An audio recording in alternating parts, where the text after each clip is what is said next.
imyigaragambyo ikomeye mu mujyi wa Goma yose kuva Katindo, Hobelea no mu bindi bice by'umujyi wa Goma.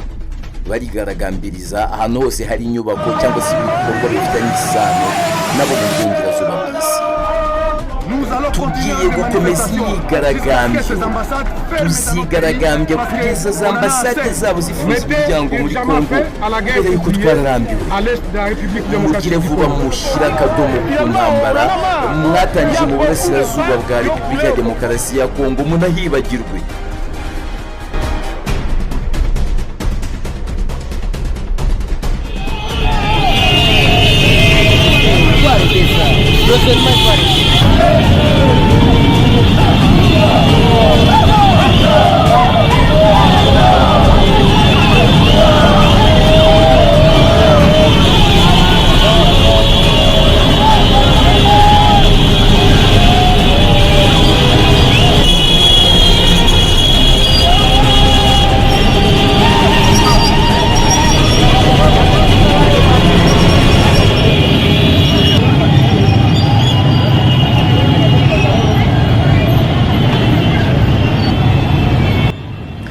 Imyigaragambyo karundura yabaye kuri uyu wa kane tariki 23 z'ukwezi kwa 11 umwaka wa 2022.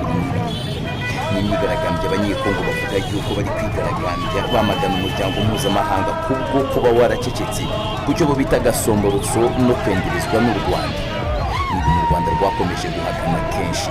U Rwanda ruvuga ko rutigeze na rimwe rurota cyangwa se rugambirira gufasha cyangwa gufatanya na M23 ihanganye n'igisirikare cya Repubulika ya Demokarasi ya Kongo.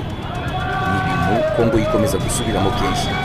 Ku rundi ruhande ariko u Rwanda rushinja Repubulika ya Demokarasi ya Kongo gukorana bya hafi na hafi n'umutwe w'inyeshyamba za FDLR ugizwe ahanini n'abasize bakoze jenoside yakorewe Abatutsi mu Rwanda.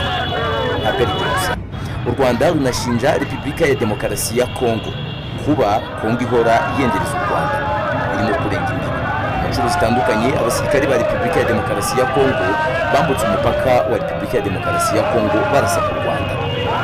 Igihe ibisasu byavuye muri Repubulika ya Demokarasi ya Kongo bigwa ku butaka bw'u Rwanda. Mu minsi yashize nanone indege y'igisirikare cya Kongo itarimo intwaro yaguye ku kibuga cy'indege cyo mu Rwanda. Irungu isubirayo ibintu byanemewe n'ubutegetsi bwa Kongo.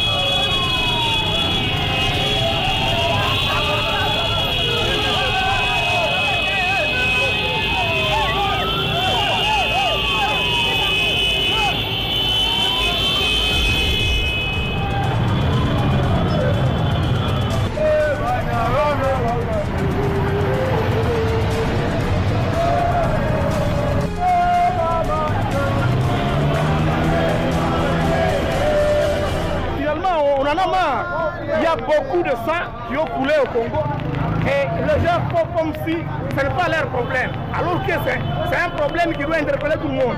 Voilà, les gens sont en train d'appeler la France, l'Angleterre, la Russie, la Chine, tous les pays membres du Conseil de sécurité, afin qu'ils puissent prendre une décision qui va aider les Congos. C'est anormal ce que nous sommes en train de vivre. Et les gens se taisent comme si tout allait bien. C'est anormal en fait. Nyuma y'umunsi umwe habaye inama i Rwanda muri Angola, inama yahuje abayobozi b'ibihugu bigera kuri 5. U Rwanda rwari ruhagarariwe na Minisitiri w'Ububanyi n'Amahanga. Bose baganira ku buryo ibihugu bishobora kongera kubana neza. Cyokoza imyigaragambyo ya none yari imyigaragambyo irimo amagambo akomeye. Bamwe bararirimba ko badashaka umuryango mpuzamahanga, abandi amajwi yabo arumvikanamo ko badashaka abanyarwanda. Ni imyigaragambyo ikomeye. Wakongomani watambu kukuwako Kuya kuseno ser complicité internationale Kuya konsila ya Grand Bretagne Unakatala complot wa nchi yetu Sote ziko kwetu leo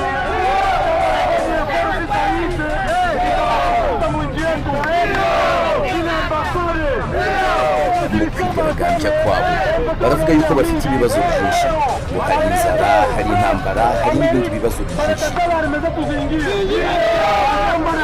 Aba bavuga yuko ari ibibazo bikwiriye guhangayikisha isi yose.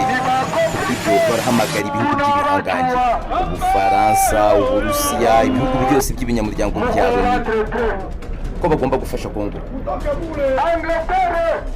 baravuga yuko ibihugu biceceka nyamara bo bafite ibibazo bikomeye.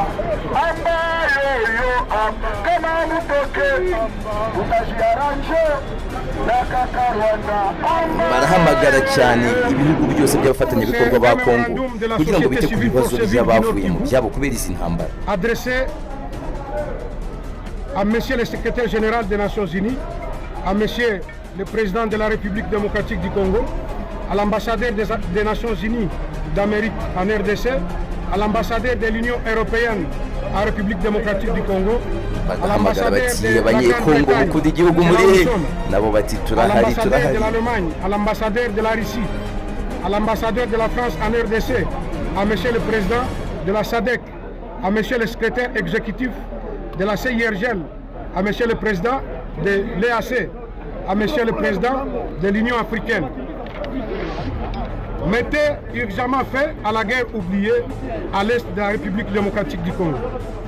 En 1996, la rébellion de l'Alliance des forces démocratiques pour la libération du Congo, AFDEL en sigle, avec le soutien irréfutable du Rwanda, de l'Ouganda et du Burundi, sous la bénédiction de la communauté internationale, a vu le jour à l'est de la République d'Isaïe et a mené la guerre jusqu'à la prise de la capitale Kinshasa le 17 mai 1997 sous l'égide d'Mz Laurent Désiré Kabila. Une autre rébellion dite de rectification s'est déduite de la première en date du 2 août 1998 pour commencer une nouvelle guerre sous le label du Rassemblement congolais pour la démocratie, en sigle RDC Goma, sous la conduite de Maître Azarias Oubero Magno, avec le soutien des mêmes concepteurs moraux cités si haut.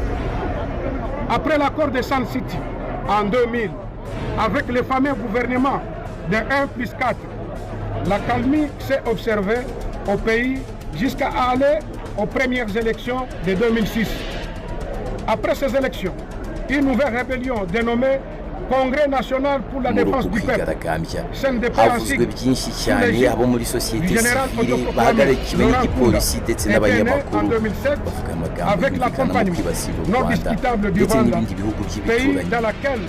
ntabwo imyigaragambyo ya mbere ibaye kuva M23 yakongera gukura intwaro mu bubiko bagashoka amashyamba bagafata ibirindiro bagahangana n'igisirikare cya Repubulika ya Demokarasi ya Kongo. Qui a consacré l'intégration et le mixage sans aucun contrôle préalable des éléments itandukanye n'intambara iheruka yo muri 2013 ubwo M23 yasaga nk'aho itsinzwe, bamwe bagahunga baciye inzira y'u Rwanda abandi bagahunga baciye muri Uganda. Bamwe bavuga yuko M23 y'ubu ishobora kuba ifite ingufu zitandukanye cyane n'iz'igisirikare cya Kongo kibwira. Cyokoza mu munsi umwe ushize mu nama y'u Rwanda bari basabye ko umutwe wa M23 wakongera ukaba wahagarika kurwana ugasubira inyuma ndetse ugasubiza ibice bitandukanye wagiye wigarurira. Ibi ngibi ngo bidakozwe ingabo z'umuryango wa Afurika y'Uburasirazuba zisaza ziwucaneho umuriro kugera utsinzwe. Ni ubusabe banasaba indi mitwe yitwaje intwaro irimo na FDLR ikomoka mu Rwanda.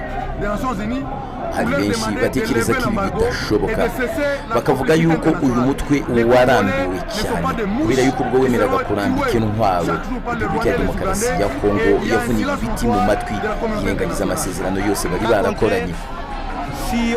Munsi haracangwa ikarita nyinshi. Ku ruhande rumwe iraba gufata ibibazo byose bigashyirwa ku Rwanda.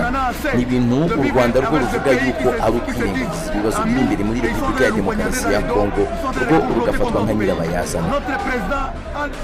A tout fait pour vivre en paix avec ses voisins. Il a donné à Kagame les mines du Nord Kivu.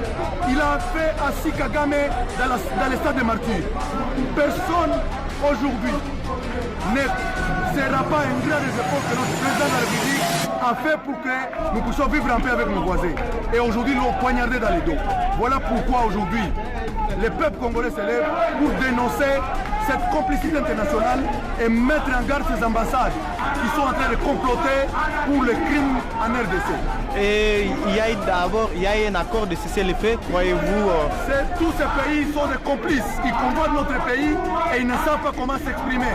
Voilà pourquoi ils sont en train d'armer certains groupes armés qui se réclament nationalistes. Comment est-ce qu'un groupe armé congolais quand on appelle un sommet, un dialogue, c'est le Rwanda et l'Ouganda qui représentent les groupes armés congolais. C'est une complicité et voilà un silence notoire du monde entier face à ces crimes, face à cette violation grave de la Convention de Vienne. Mais les États-Unis quand même ont condamné le Rwanda à plusieurs reprises. Et d'ailleurs, la dernière condamnation date des... C'est l'hypocrisie. Parce que l'Angleterre et les États-Unis qui ont refusé de lever l'embargo sur la RDC. Et voilà aujourd'hui que ces pays qui cherchent à nous mentir, qui sont avec la RDC, pourtant ils sont en train d'appuyer multiples rébellions chez nous.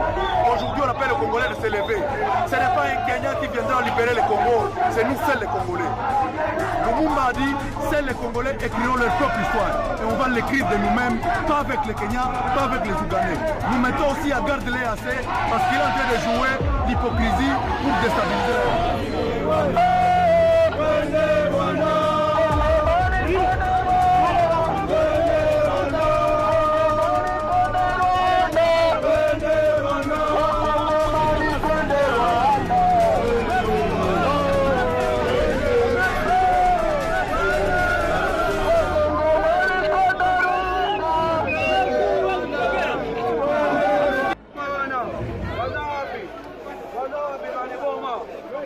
Wanna